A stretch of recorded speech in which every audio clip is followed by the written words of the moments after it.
കൈലാസ്,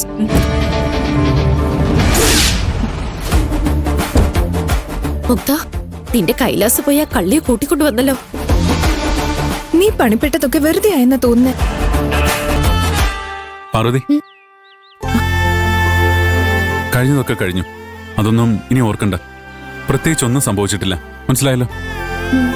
പാർവതി, അച്ചമ്മയ്ക്ക് സുഖമില്ലെന്ന് കള്ളം പറഞ്ഞില്ല നീ ഇവിടുന്ന് പോയത്. മേഡം നിന്നെ സ്വന്തം മോളെ പോലെയല്ലേ കാണുന്നത്. മേഡത്തിനോടെങ്കിലും നിനക്ക് സത്യം പറയാതില്ലേ? മേഡത്തോട് പാർവതി ഒരു സോറി പറഞ്ഞ തീരാവുന്ന പ്രശ്നമല്ലേ ഉള്ളൂ. നീ പോയി മേഡത്തെ കാണും. മേഡത്തിന്റെ മുന്നിൽ പോകാൻ നിനക്ക് മടിയാണെങ്കിൽ ഞാനും കൂടെ വരാം. മേഡം ഇവിടെ ഇല്ല, പുറത്തു പോയിരിക്കുക. നീ നിന്റെ റൂമിലേക്ക് ഇല്ലേ? ഏയ്, ഒന്ന് നിന്നേ. കൈലാസ്, എന്താ ഇതിന്റെ അർത്ഥം? ഈ ഫ്രോഡിനെ നിന്റെ കാറിൽ കയറ്റിക്കൊണ്ടുവരാൻ നാണല്ലേ നിനക്ക്? മുക്ത, വേണ്ട.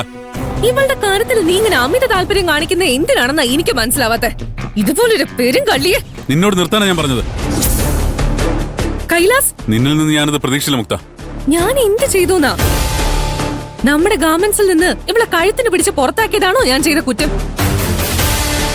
ഗാർമെന്റ്സിലുള്ള തുണിത്തരങ്ങൾ ഒരു ഫുട്പാത്ത് കച്ചവടക്കാരന് മറിച്ച് വിറ്റവളെ കഴുത്തിന് പിടിച്ച് പുറത്താക്കുന്നതിന് പകരം പൂവിട്ട് പൂജിക്കണായിരുന്നോ ഞാൻ? ഈ ഫ്രോഡിനെ ശിക്ഷിക്കേണ്ട നീ ഇവൾക്ക് വേണ്ടി വാദിക്കുന്നത് കാണുമ്പോഴാ എനിക്ക് അത്ഭുതം തോന്നുന്നത്. നിന്റെ ബുദ്ധിക്ക് എന്ത് പറ്റി കൈലാസ്? ആ ചോദ്യം തന്നെയാ എനിക്ക് നിന്നോട് ചോദിക്കാനുള്ളത്. നിന്റെ ബുദ്ധിക്ക് എന്താ പറ്റിയത്? ഒരു സിഇഒ എന്ന നിലയിൽ നീ പെർഫെക്റ്റ് ആയിരുന്നു എന്നാ എന്റെ വിശ്വാസം.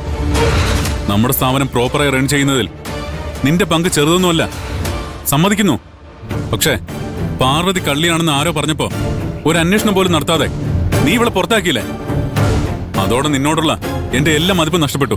കൈലാസ്, നമ്മുടെ ഗാർമെന്റ്സിന്റെ സിഇഒ ആയ നീ മനസ്സിലാക്കിയിട്ടില്ലാത്ത, അല്ലെങ്കിൽ നീ മറന്നുപോയ ഒരു കാര്യം ഞാൻ പറഞ്ഞുതരാം. സ്വന്തം ജീവനക്കാരിൽ പൂർണ്ണമായി വിശ്വാസം അർപ്പിച്ചിട്ടില്ലാത്ത ഒരു സ്ഥാപനവും വിജയിച്ച ചരിത്രമില്ല.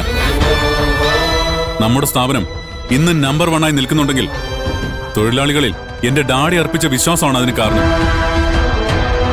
അങ്ങനെ നോക്കിയാൽ സിഇഒ ചെയറിലിരിക്കാൻ നിന്റെ യോഗ്യത നഷ്ടപ്പെട്ടിരിക്കുന്നു. ഒരു കള്ളിക്ക് വേണ്ടി നീ എന്നെ ഒരു വകയ്ക്ക് കൊള്ളാത്തവളാക്കിയല്ലേ? പാർവതി കള്ളിയല്ല. നമ്മുടെ ഗാർമെന്റ്സിൽ നിന്ന് ഒരു കർച്ചീഫ് പോലും പാർവതി മോഷ്ടിച്ചിട്ടില്ല. ഫോട്ടോ കാണണോ നിനക്ക്? കൂട്ടുപ്രതിയോടൊപ്പം മോഷ്ടിച്ച ഡ്രസ്സുമായി നിൽക്കുന്ന ഫോട്ടോ കണ്ടാലെങ്കിലും നീ വിശ്വസിക്കൂ? ഒരു മോഷണക്കഥ മെനഞ്ഞുണ്ടാക്കാൻ വലിയ ബുദ്ധിയൊന്നും വേണ്ട മുക്ത. ആരാണ് ആ കഥ ചമച്ചതെന്നും എനിക്കറിയാം.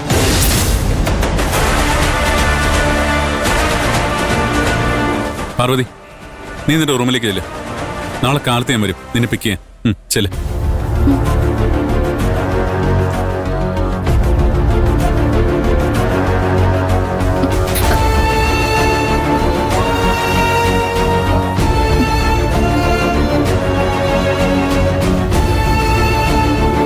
മുക്ത, കഥ അവസാനിച്ചിട്ടില്ല.